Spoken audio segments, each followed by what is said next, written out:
Pwedeng pahiram ako ng pandinig nyo, kahit saglit lang.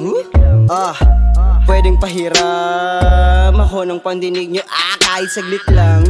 Kahit saglit lang, kahit saglit lang, kahit saglit lang, kahit saglit lang, kahit saglit lang, kahit saglit lang, kahit saglit lang.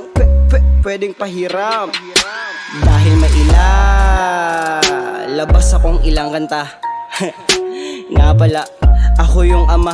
Pasensya na dun sa mga ilang nag-aantay, dahil nakakaantok po sila na parang lalabay.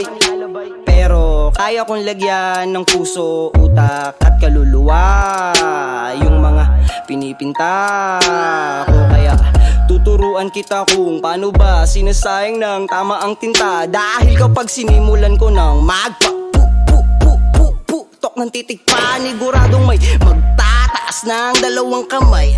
Kaya gulpi sarado, mapatrap man o boom bap, panigurado yan pag hinaluan ko ng susu. Tokang kahit na anong tug, tak. At sigurado na pati yung beat na tubugbog, na parang tunog ng bumagsak. Madali lang sabihing basura ang dala kong titik, dahil ang manlait ay walang bayad. Pero kapag ginawa mo yan sa'kin ay panigurado na manghihingi ka ng tawad. Ang bawat segundo ay ginto.